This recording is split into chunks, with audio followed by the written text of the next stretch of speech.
যে সমস্ত গুনাহ মানুষ ভেতরে ভেতরে করে, এই সমস্ত গুনাহ এর মধ্য থেকে একটা হলো হিংসা। সিরিয়ালে অনেকগুলো বলা যাবে, কিন্তু আমি মাত্র এক দুইটা নিয়ে আজকে আলোচনা করব, খুব বেশি সময় নেব না। হিংসা এটা একটা গুনাহ, সগীরা গুনাহ না, কবিরা গুনাহ। এই হিংসা নাই এমন কোন মানুষ আছে? কঠিন। কারোর মধ্যে মাত্রা বেশি, কারোর মধ্যে কম, কিন্তু কম বেশ হিংসা সবার ভেতরে থাকে। ইল্লা মার রাহিমা রাব্বি, আল্লাহর কিছু খাঁটি বান্দা, তাদের কথা ব্যতিক্রম। যারা হাসাদ, কোরআনের ভাষায় হাদিসের ভাষায় এটাকে বলা হয়েছে হাসাদ, বাংলায় বলি আমরা হিংসা। এই হিংসা নামক রোগ থেকে পরিচ্ছন্ন এবং মুক্ত মানুষের সংখ্যা একেবারেই কম। আপনি নামাজি রোজাদার মানুষ পাবেন, হজ করা মানুষ পাবেন, ফজর পর্যন্ত ওয়াজ করতে রেডি আছে, প্রস্তুত আছে, এরকম মানুষও পাবেন। কিন্তু মনটাকে হিংসা থেকে মুক্ত করা মানুষ পাওয়া বড় কঠিন। এই হিংসাটা, এটার পরিচয় হলো অন্য কারোর ভালো দেখলে নিজের ভিতরে অস্থির লাগা, অন্যের ভালো দেখলে নিজের কষ্ট লাগা, খারাপ লাগা, এটাকে বলে কি? হিংসা। এই রোগটা আমাদের মধ্যে আছে না নাই? প্রত্যেকটা মানুষ কারোর না কারোর সাথে তার একটা কম্পিটিশন থাকে, একটা প্রতিযোগিতা থাকে। যার সাথে তার প্রতিযোগিতা থাকে, ওই লোকটা একটু আগায় গেলে, ভালো পারলে, কোনো অ্যাচিভ হলে, কোনো ভালো অর্জন করলে, আপনার মনের ভেতরে যদি জ্বালা পোড়া শুরু হয়, আপনি যদি মনে মনে কামনা করেন তার ক্ষতিটা হোক, তাহলে এটার নাম হলো হিংসা। এই হিংসা কি সওয়াবের কাজ না গুনার কাজ? সগীরা গুনাহ না কবিরা গুনাহ? কবিরা গুনাহ। কিরকম কবিরা গুনাহ জানেন? আল্লাহু আকবার। রাসূল করিম সাল্লাল্লাহু আলাইহি ওয়াসাল্লামের বিভিন্ন হাদিস থেকে বোঝা যায়, হিংসা মানুষের ভালো ভালো নেকামল গুলোকে ভেতরে ভেতরে, ক্যান্সার যেরকম ভেতরে ভেতরে মানুষকে শেষ করে দেয়, মানুষের নেকামল গুলোকে ভেতরে ভেতরে সব নষ্ট করে দেয়। আগুন যেরকম কাঠকে জ্বালিয়ে পুড়িয়ে ভস্ম করে ছাই করে ফেলে দেয়, ঠিক একই ভাবে হিংসা নামক ব্যাধি যদি কারোর অন্তরে থাকে, ভেতরে থাকে, এটা দেখা যায় না, এটা গোপন গুনাহ, তাহলে মানুষের সমস্ত নেকামলকে ভেতরে ভেতরে শেষ করে দেয়। সে আমল করে করে পাহাড় জমায়, এদিকে হিংসার কারণে তার সমস্ত আমল ছাই হয়ে যায়, বরবাদ হয়ে যায়। ভাইরা আমার, এই জন্য হিংসা নামক এই ভাইরাস থেকে নিজের বুকটাকে পরিচ্ছন্ন করার চেষ্টা করতে হবে। আল্লাহ তাআলা আমাদেরকে তৌফিক দান করুন। রাসূল করিম সাল্লাল্লাহু আলাইহি ওয়াসাল্লাম বলেছেন, আবু হুরায়রা রাদিয়াল্লাহু তাআলা হাদিস বর্ণনা করেছেন, লা তাহাসাদু, ও মুসলমানরা তোমরা একে অন্যের প্রতি হিংসা করো না। নবীজি নিষেধ করেছেন, এজন্য হিংসা করা হারাম। ওয়ালা তানাজাসু, তোমরা একে অন্যের বেচাকেনাতে মধ্যখান দিয়ে ঢুকে ডিস্টার্ব করিও না, ক্ষতি করিও না, প্রতারণা করিও না। ওয়ালা তাবাগাদু, এবং তোমরা একে অন্যের প্রতি শত্রুতা অন্তরে রাখিও না। ওয়াকুনু ইবাদাল্লাহি ইখওয়ানা, আর তোমরা আল্লাহর বান্দা ভাই ভাই হয়ে থাকো। এখন কারোর সাথে আপনার শত্রুতা নাই এমন কোন মানুষ আছে? শত্রুতা যে অন্তরের ভেতরে রাখি আমরা, এটা তো দেখা যায় না। দেখা যায়? মুশকিল হলো, উপর দিয়ে আপনি হাসতেছেন, মুস্কি হাসি দিচ্ছেন, অথচ তলে তলে আপনি তার প্রতি আপনার শত্রুতা আছে, আপনার হিংসা আছে। এই রোগটা দেখা যায় না, হিংসাটা দেখা যায় না। এই জন্য এটা বাতিনি গুনাহ, ভেতরের গুনাহ। ভেতরের গুনাহ অনেক মারাত্মক, অনেক ডেঞ্জারাস। ক্যান্সার ভেতরে হয়, বাহিরে হয় না, এই জন্য সেটা অনেক বেশি ডেঞ্জারাস। প্রিয় ভাইরা আমার, হিংসার গুনাহ, এটা থেকে নিজেকে পবিত্র করা না গেলে যত নেকামল আপনি করেন, যত ভালো কাজ আপনি করেন, যত তেলাওয়াত জিকির আপনি করেন, আল্লাহ রাব্বুল আলামিনের কাছে ওই আমলের সওয়াব পাওয়ার আশা করা বড় কঠিন। জান্নাতি মানুষ তাদের মার্কা কি জানেন? জান্নাতি মানুষদের একটা বড় মাপের মার্কা হলো তারা নিরীহ কিসিমের হবে। একবার রাসূল করিম সাল্লাল্লাহু আলাইহি ওয়াসাল্লাম সাহাবীদেরকে বললেন, তোমরা একটু অপেক্ষা করো, একটু পরে একটা লোককে দেখতে পাবে যে লোকটা জান্নাতি। এখন জান্নাতি নবী করিম সাল্লাল্লাহু আলাইহি সাল্লাম রীতিমতো বলে দিচ্ছে নিশ্চয়তার সাথে যে একটু পর একটা লোক আসবে এখানে, তোমরা খেয়াল করো কে আসে, যে আসবে সেই লোকটা জান্নাতি।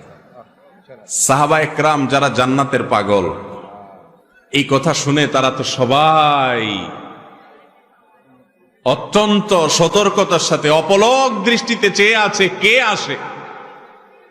দেখা গেল একজন লোক, যে লোকটাকে দেখে তারা ব্রু কুচকাতে লাগলেন।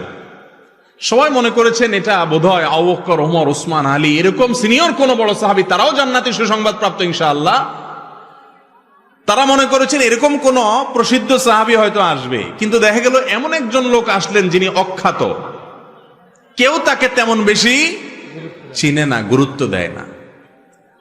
নবী করিম সাল্লাল্লাহু আলাইহি সাল্লামের এই কথা শোনার পর সাহাবা একরাম চিন্তা করলেন, নবীজি যেহেতু বলেছেন লোকটা জান্নাতি, তার মুখ থেকে সুসংবাদ পাওয়া, অতএব গুলি মিস হলে এটা তো মিস হতে পারে না, এই লোকটা তো জান্নাতি অবশ্যই হবে। তাহলে কি এমন আছে তার ভেতরে যে সেই গুণের কারণে সে জান্নাতি? এই জন্য সাহাবা একরাম দের একটা দল কয়েকজন মিলে ওই সাহাবীর বাসায় সিসি ক্যামেরা বসাইলেন। সিসি ক্যামেরা মানে আজকালকার যুগে সিসি ক্যামেরা না, মানে মনিটরিং বসাইলেন।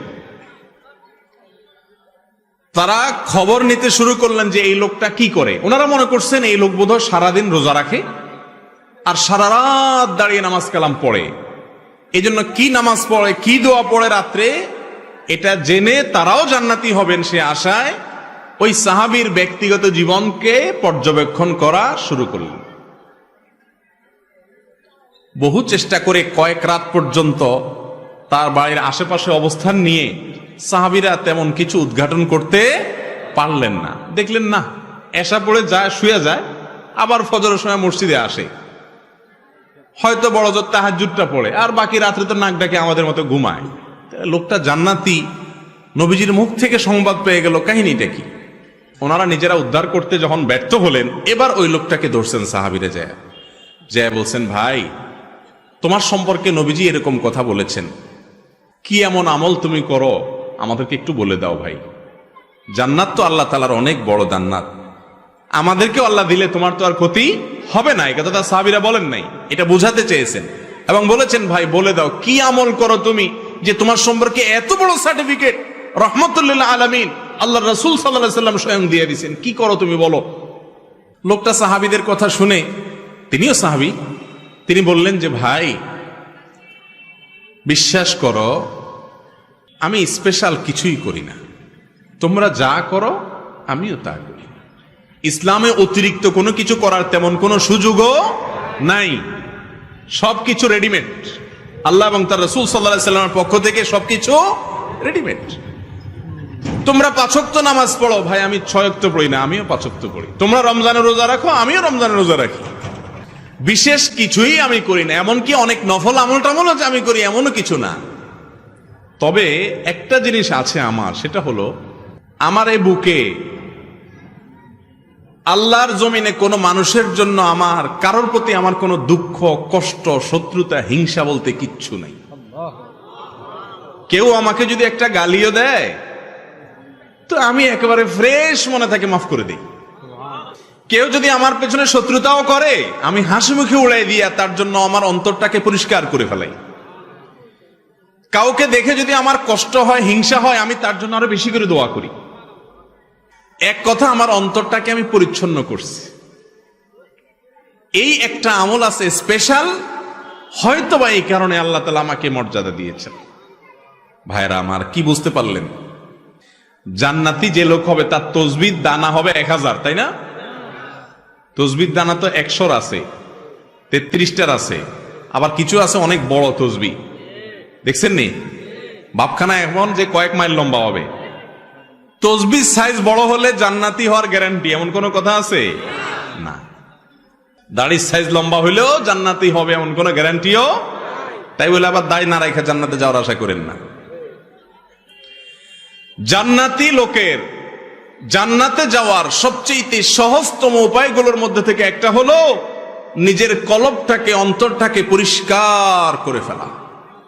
কাজটা কি সহজ না কঠিন? সহজ বলতেছেন?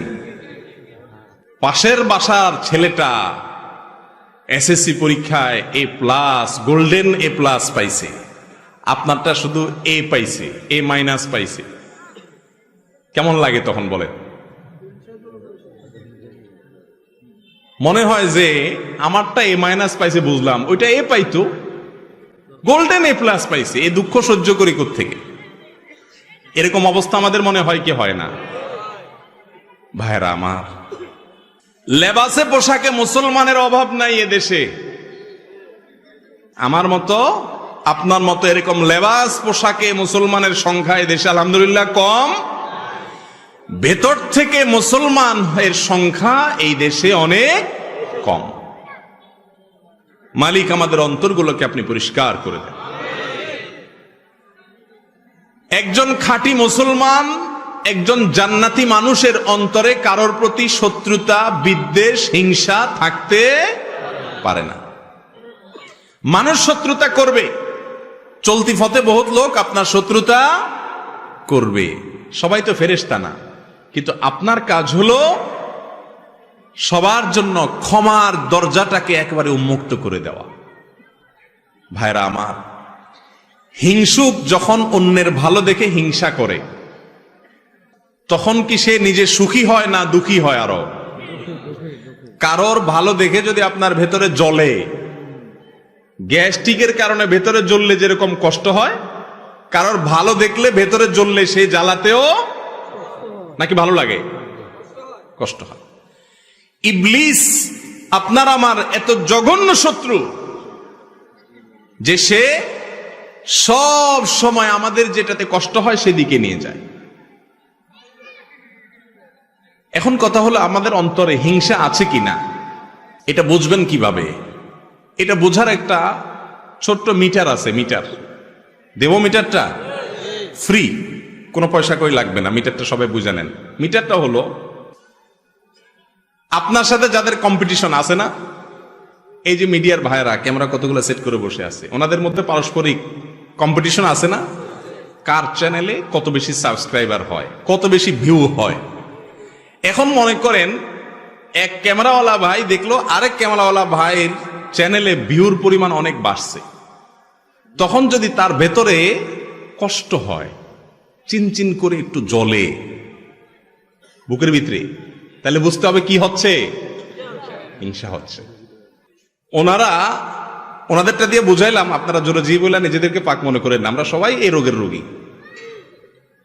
একজনের ভালো দেখার পরে যার সাথে আপনার কম্পিটিশন হয়, প্রতিবেশীর সাথে হয়, ভাই বোনে হয়, এমনকি বন্ধু বান্ধবের মধ্যে হয়, আলেমদের মধ্যেও আর একটু বেশি হয়। ঠিক না বে ঠিক? ভালো দেখতে পারে না। একজনের মাহফিলে লোক বেশি হলে আরেকজন বলে যে আমি দেখাই দিতাম চান্স পাইলে। এই সমস্ত রোগ আমাদের মধ্যে আছে না নাই? আল্লাহু আকবার। ভাইরা আমার, এই হিংসা এত ডেঞ্জারাস ইবাদত, এত ডেঞ্জারাস অপরাধ, গুনাহ, যে এটা দেখা যায় না। ইয়া বড় দাড়ি, লম্বা রুমাল, বিশাল বড় পাগড়ি, লম্বা জুব্বা, সবই ঠিক আছে, কিন্তু ভিতরে ভিতরে হিংসার ডিব্বা। হতে পারে কি পারে না বলেন? ভাইরা আমার, অন্যের ভালোর খবর শোনার পরে, কারোর ভালো দেখার পরে যদি ভেতরটা চিন করে জ্বলে ওঠে, তাহলে এই মিটার দিয়ে বুঝবেন যে আপনার অন্তরে কি আছে? হিংসা নামক রোগ আছে। এই রোগ অন্তরে থাকলে আপনি কখনো সুখী হতে পারবেন না। আরেকজনের ভালো দেখার পর যদি আপনার ভেতরে কষ্ট হয়, এর মানে হলো আপনার ভেতরে কুফুরির দানা আছে। কিসের দানা? কুফুরির দানা। কুফুরি বুঝেন? আল্লাহ তাআলাকে অস্বীকার করা কত ডেঞ্জারাস বিষয়। আল্লাহর অস্বীকারের দানা আছে আপনার ভিতরে, কিভাবে বুঝবেন? আল্লাহ রাব্বুল আলামিন যদি ওনাকে কোনো ভালো কিছু দেয়, অনেক ভালো কিছু দিলেন, এটা দিছে কে? আল্লাহ।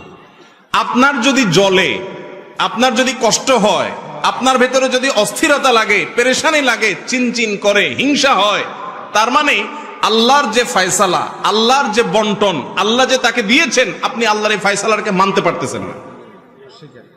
এটা এক প্রকারের অস্বীকৃতি না?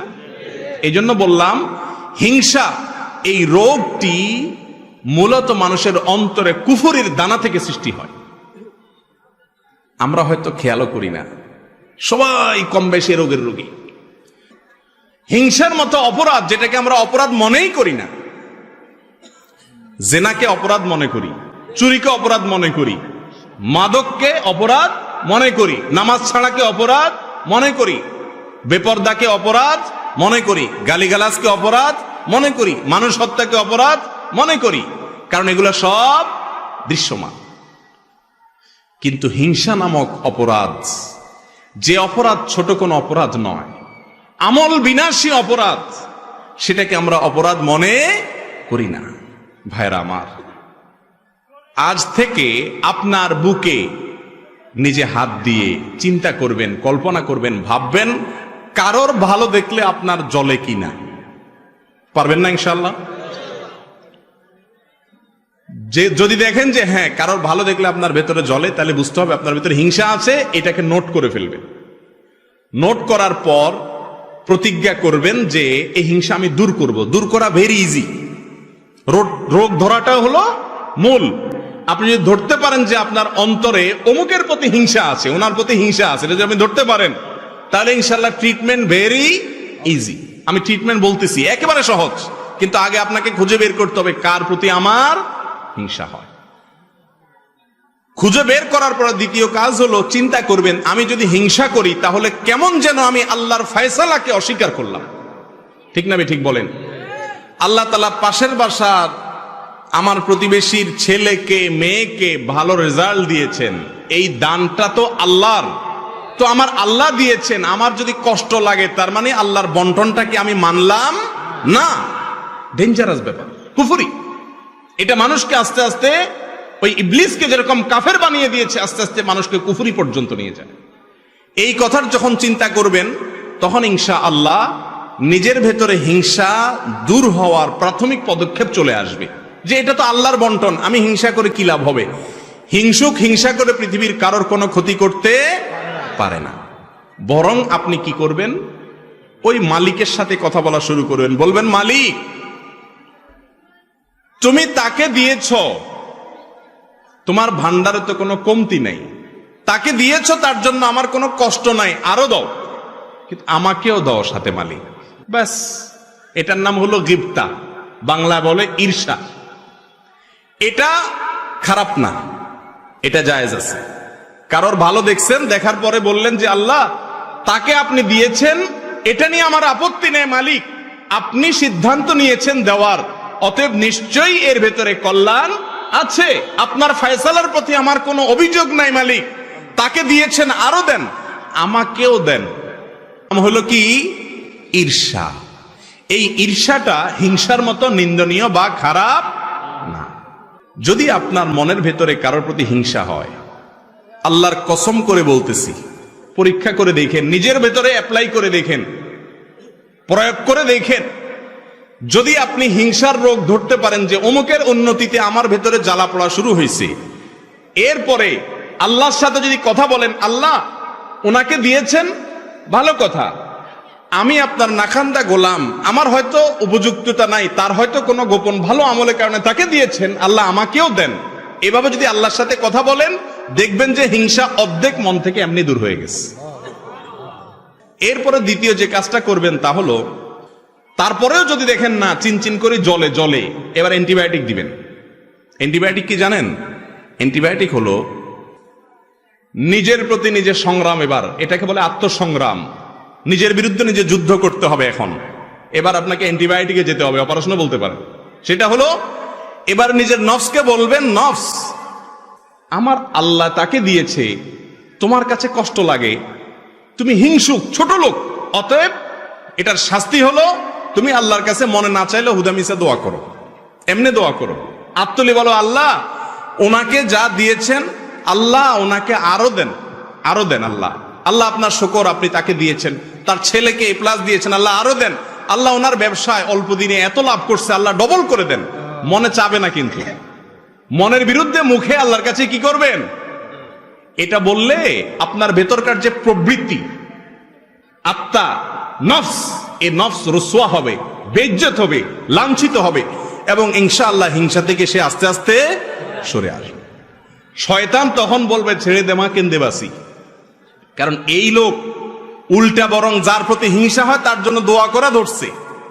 তার জন্য যদি দোয়া করা ধরে, শয়তান চিন্তা করবে যে এই লোক তো উল্টা বরং আরো তার অন্তরটাকে প্রশস্ত করতেছে।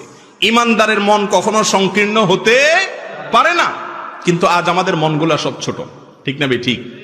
মুমিন বড় মনের হতে হবে। কিসের হতে হবে? বড় মনের হতে হবে। আল্লাহ তাআলা আমাদেরকে তৌফিক দান করুন।